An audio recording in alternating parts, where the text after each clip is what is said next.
Video games. How they're made. The people who make them. The stories behind it all. You're listening to Random Access Memories By Ronspies. Enjoy the show.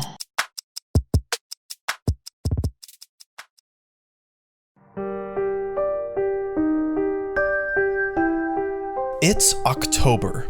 The air has begun to chill, the leaves are turning orange, and, in a normal year at least, we'd be carefully planning the night's events for the 31st, Halloween. Most people probably have a tried and true list of movies to throw on all month or in the days leading up to All Hallows Eve. Friday the 13th, Nightmare on Elm Street, Halloween, Evil Dead, the Texas Chainsaw Massacre, or maybe some not so scary Halloween classics like Hocus Pocus or Ghostbusters. With movies, it's easy to make a big old playlist to throw on in the background. You can get through a handful of movies in a single day, but with video games, this isn't the case.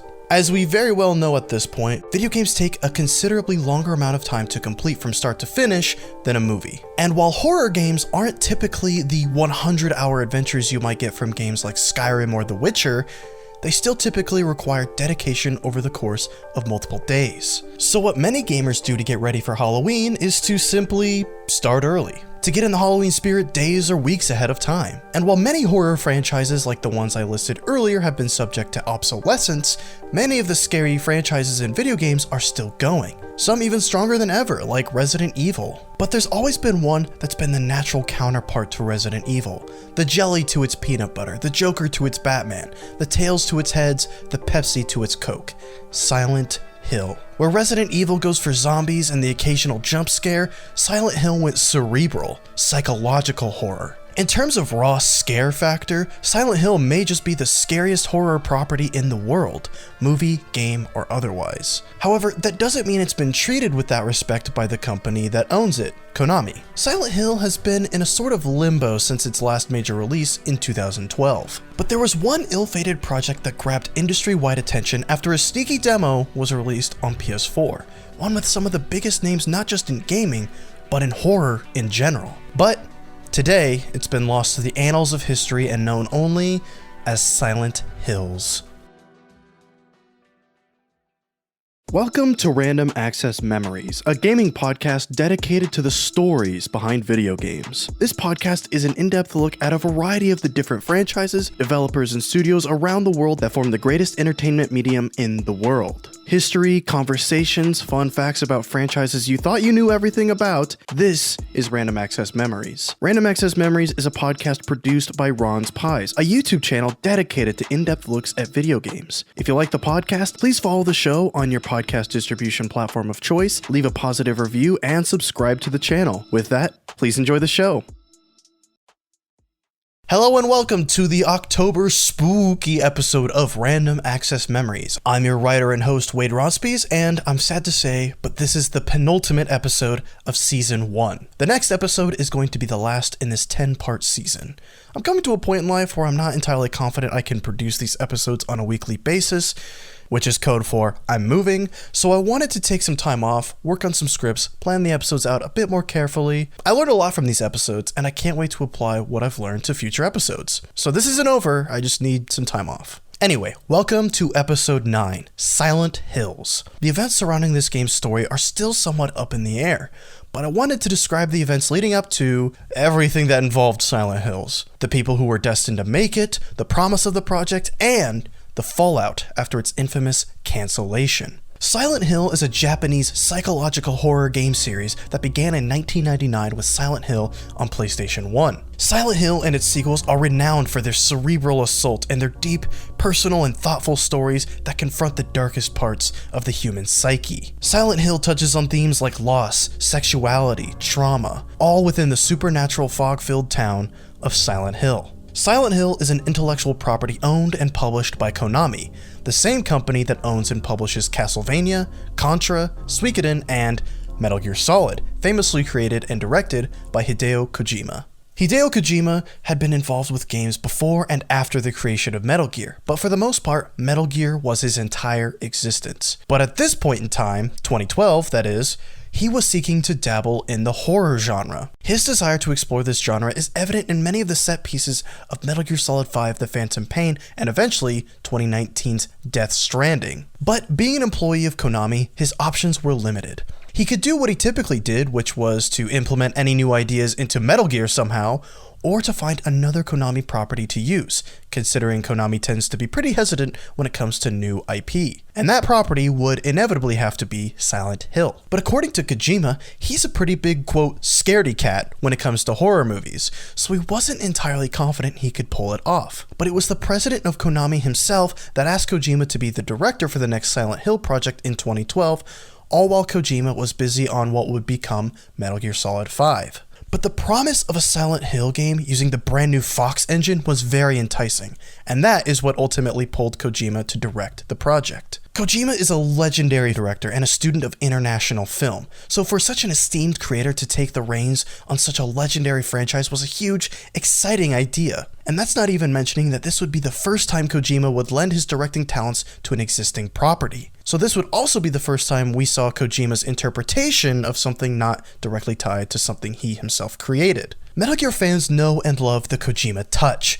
but still hadn't seen it applied to something completely different at the time. And despite being a self-proclaimed scaredy cat when it comes to horror, Kojima had every intention of treating Silent Hill with the respect that fans would expect. He specifically mentioned that Silent Hills would be a more psychological horror experience, rather than something that relies heavily on violence or jump scares. But he wouldn't do it alone. Kojima is often given a lot of the credit surrounding the success of his games, despite being supported by legendary figures like Yoji Shinkawa. But for Silent Hills, he was assembling the Avengers of horror in all levels of the project, each from a unique sphere of entertainment. On the directorial level, Kojima contacted Guillermo del Toro to co-direct Silent Hills with him. Del Toro is a filmmaking legend from Mexico, the director of Blade 2, Hellboy, Pan's Labyrinth, Pacific Rim, Crimson Peak, and Oscar Best Picture winning The Shape of Water. Del Toro is known for his unique vision when it comes to filmmaking. He's one of those directors whose films you can watch and immediately tell that he's the one at the helm. On the acting side of things, Norman Reedus of The Walking Dead fame was slated to play the game's main protagonist. He and Guillermo del Toro were pretty close collaborators. Reedus starred in del Toro's Blade 2, so he was Kojima and del Toro's choice. Reedus isn't exactly known as a horror actor, but his most famous role by far is in the biggest horror show in TV history aside from The Twilight Zone. However, in my opinion, the most exciting collaborator on Silent Hills was the man chosen to be the enemy designer and concept artist on the project, Junji Ito. Now, I know saying Junji Ito is only going to get a select few ears to perk up, but that's a name that should be considered amongst the great visionaries of horror, like John Carpenter, George Romero, H.P. Lovecraft, Wes Craven, Bram Stoker, Alfred Hitchcock, or Stephen King. Junji Ito is that good. Now, this isn't a Junji Ito episode, but I just want to give the man his due respect. Junji Ito is a legendary horror mangaka. He writes and illustrates Japanese horror comic books. His manga tread very heavily on extremely distressing content and some of the most horrifying imagery and storytelling ever created. Junji Ito's manga prey on common fears: body horror, nature and animals, and death and mortality, all with a poignant message relevant to modern society. He is truly one of the greatest creators of our era, someone I have a deep and profound respect for. His most notable works are Uzumaki, The Enigma of Amigara Fault, Gyo, The Thing That Drifted Ashore, Tomie, and even an adaptation of Mary Shelley's Frankenstein. Everything from black holes forming in people's faces to great white sharks with mechanical spider legs. Junji Ito knows exactly what kinds of things strike mortal fear within his readers. The kind of fear that makes your heart pump and your brain think about its own existential mortality. Guillermo del Toro is a huge fan of Junji Ito too. He's tweeted that Gyo is, quote, the scariest comic book I've ever read, and has even said that, out of pure shock, he threw the book against the wall after one of the scarier moments in the book happens. If you're looking to experience something new this Halloween season, I highly recommend checking out the works of Junji Ito. Many of his manga have also been adapted to anime, but I still recommend you go straight to the source when it comes to this one. But be warned, his stories will stick with you for days and even weeks after you finish reading them. Despite that though, Junji Ito is an incredibly pleasant and wholesome guy in person, so I guess you really can't judge a book by its cover. Junji Ito has stated that he had known Kojima for around 20 years prior to the beginning of the collaboration, and that he saw Kojima as, quote, a nice older brother type. Junji Ito has confessed that he doesn't play video games, but that's exactly why his perspective and expertise would have been invaluable to Silent Hills. Under the guidance of Kojima's game direction and Del Toro's experience with the genre, Junji Ito's expertise would have been used to its maximum potential. It was also allegedly Guillermo del Toro's idea for the new project to be in first-person perspective, almost specifically to put Junji Ito's creations right in the player's face. First-person horror was also becoming relatively common at that time too, with games like Slender the Eight Pages, Amnesia the Dark Descent, and, during Silent Hills' development, Outlast and Alien Isolation. Silent Hills would have fit right in, yet been completely different at the same time. Del Toro had huge ambitions for Silent Hills. According to him, the goal was, quote, "Let's really freak out people. Let's really cause a panic with Silent Hills. Let's go for it. Full-blown social madness." Based on what we know about Silent Hills, I'm guessing the idea was to approach Silent Hills in a manner similar to Eternal Darkness: Sanity's Requiem, a 2002 GameCube game created by Silicon Knights. In Eternal Darkness, there's a sanity meter that gets affected by the player's exposure to the game's enemies, an idea that would later be replicated in Amnesia: The Dark Descent. However, in Eternal Darkness, the sanity meter was something that broke the fourth wall. It was something that directly messed with the player, not just the characters. The game would mimic full system crashes, save file corruptions, TV inputs changing. It was an incredibly unique idea, and something video game fans still wish developers would experiment with, especially with the advancements we've made in technology since then. So, considering the virality of Eternal Darkness and the ambitions of Guillermo del Toro, I think that's where they wanted to go. With the technology they were working with, it would have been possible to not just mess with the game itself, but maybe online interactions like PSN messages or party invites, or even phone notifications and controller effects using the DualShock 4's speaker. And as far as the story goes, I'm speculating based on the title that the concept would have been centered around multiple Silent Hills colliding with each other. In the game's fiction, everyone's Silent Hill is unique to them and their psyche, so the plurality of Silent Hills in the title leads me to believe that we'd be getting multiple, or all of them, all at once. And if you know your stuff on Kojima's future project Death Stranding, perhaps Silent Hills was the origin of some of that game's concepts and ideas. Anyway, Silent Hills was destined to be a viral success for Konami, and that was extremely evident in the public's first exposure to the project at Gamescom 2014. At the PlayStation event that year, a very ambiguous teaser trailer for a horror game made by an unknown indie studio called 7780s Studio was shown, promoting a free downloadable game called PT. And for the record, 7780's Studio was a fake studio to hide the fact that it was Konami and Kojima Productions. Hideo Kojima did a similar thing with the reveal of Metal Gear Solid 5 in 2012. It was initially revealed as just The Phantom Pain by Moby Dick Studios. Kojima loves his subversive game announcements, but PT would be on another level. PT was a small horror game taking place in a never-ending hallway that could be beaten in around 30 minutes, but it was filled with cryptic puzzles that were intended to last players for days, if not weeks. But within hours of the game's release, players were finishing the game and uncovering its biggest secret. PT stood for Playable Teaser, and upon beating the game, a trailer for Silent Hills played. So it turns out everyone was playing a new Silent Hill game the entire time. Of course, it was just a teaser, none of the content in PT was going to be in Silent Hills, but regardless, it made people extremely excited for a Kojima-led Silent Hill project starring Norman Reedus. Fans and critics alike raved about PT following its release on PSN. The main monster, Lisa, was infamously horrifying, the scenery and themes were unsettling, and it even featured some Eternal Darkness-esque trickery with a fake crash and restart. PT was downloaded over 1 million times, and some critics even consider PT to be the greatest horror game ever made, and the best game of 2014, despite its short length, and despite the fact that it's technically a teaser trailer. But it made enough of an impression in such a short time to get everyone in the gaming world to notice. Suddenly, the entire world was anticipating Silent Hills with bated breath. However, early in 2015, following the release of PT in 2014, and leading up to the release of Metal Gear Solid 5, tensions were rising between Konami and Hideo Kojima. The details surrounding this tension are unknown and heavily speculated on, but all we do know for certain is that Kojima was effectively exiled from Konami and forced to complete Metal Gear Solid 5 before being officially fired from the company. Kojima's name was being removed from the game's cover and marketing material, where it traditionally said a Hideo Kojima game, a sign that Konami must have been upset with Kojima on a pretty deep and personal level. Kojima stated that he was essentially forced to work on Metal Gear Solid 5 from a small room, alone, until the game was complete. And once it was done, he would be let go. The working theory based on reports from developers and the press is that Kojima was fired by Konami due to rising development costs on his games. The budget for Metal Gear Solid 5 was alleged to be around $80 million. Some within the company claimed Kojima had a terrible business sense, which may add up considering Metal Gear Solid 5's heavy usage of licensed music tracks from artists like Kim Wilde, Hall & Oates, New Order, and Billy Idol. Not to mention the brand new Fox engine and elongated development cycle for the game.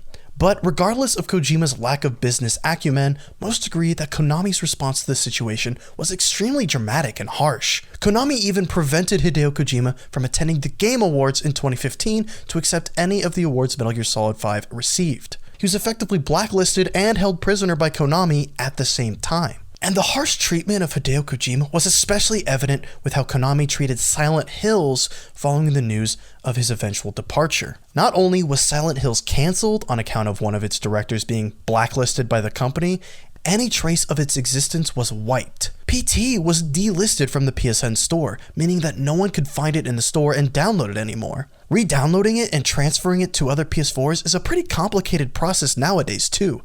And any PS4 with PT on its hard drive is considered a very valuable commodity. There are even PS4s with PT installed still going for over $1,000 on eBay to this day. Konami went scorched earth with everything Kojima was involved with. In their eyes, he never even existed. The extreme circumstances surrounding Silent Hills and PT have only increased its mythological fascination within the gaming industry.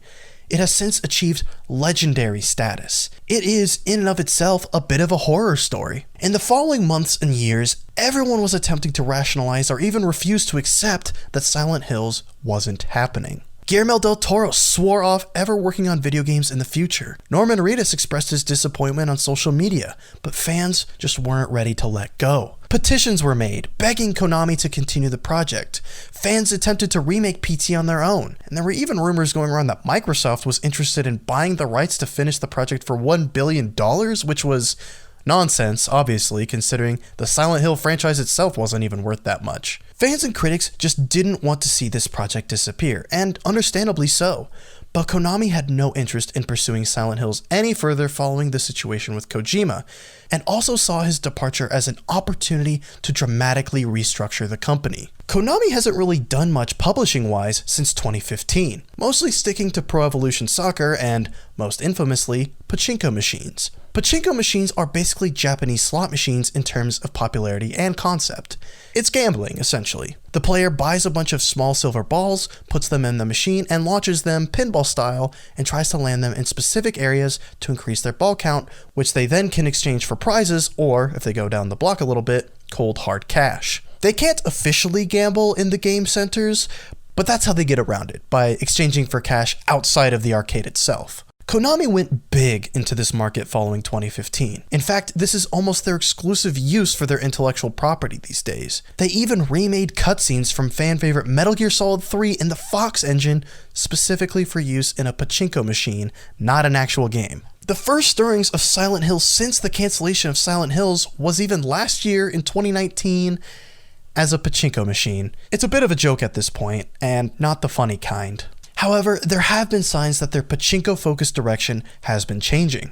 Not only has Japan been introducing new regulations on pachinko parlors, you can imagine that with the COVID-19 pandemic, people haven't exactly been flocking to play games at bustling arcades.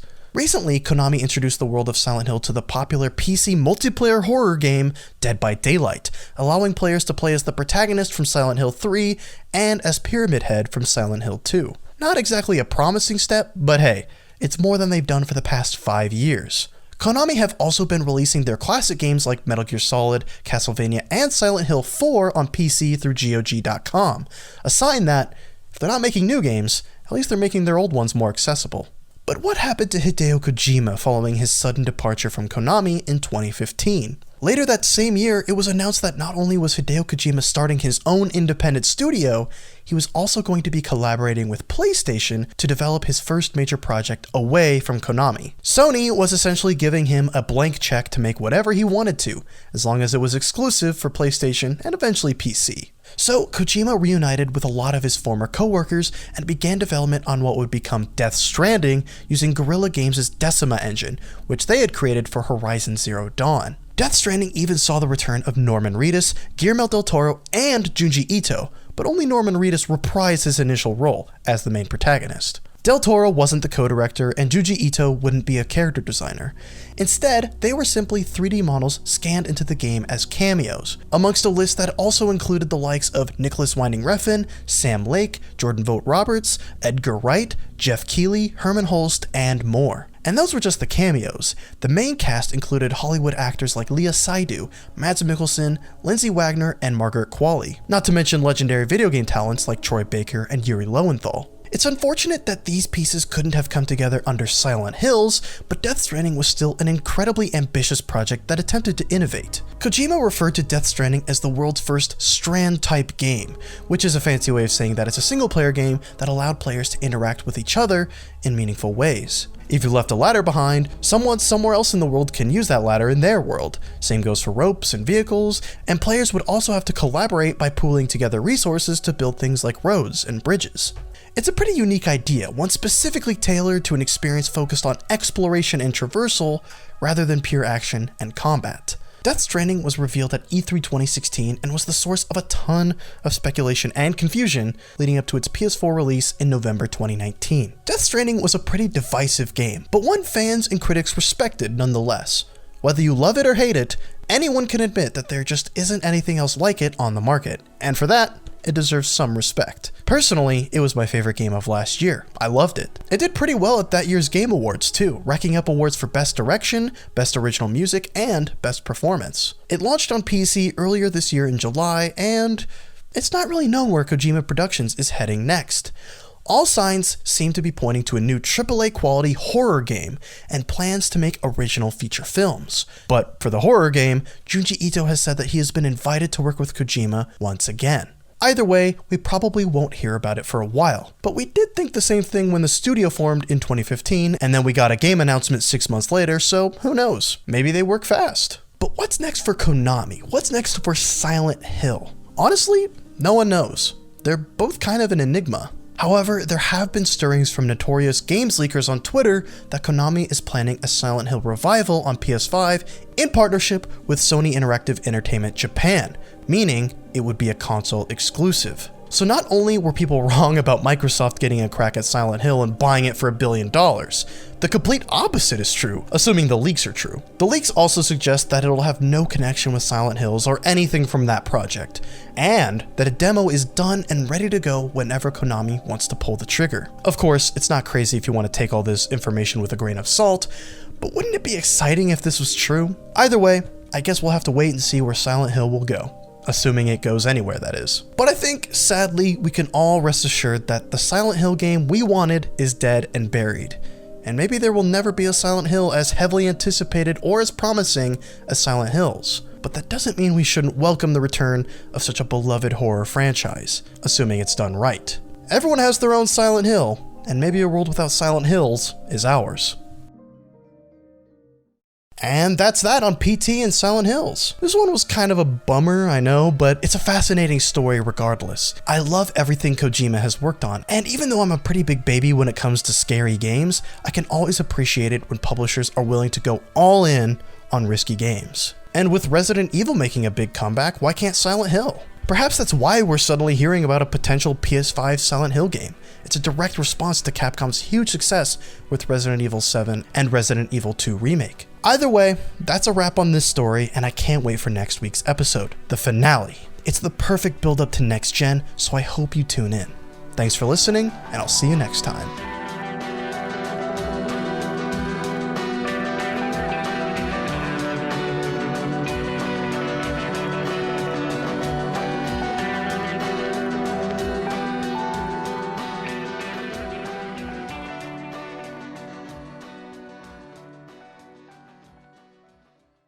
Thank you for listening to Random Access Memories, and I hope you enjoyed the episode. If you want more, check out our previous episodes and or subscribe to the show on the podcast platform of your choice. This podcast was produced by Ronspies on YouTube, so please check the channel out, subscribe, and share the show. You can follow me on Twitter at WadeLikesPie and Keegan at Key_Gan_Jin. See you next time.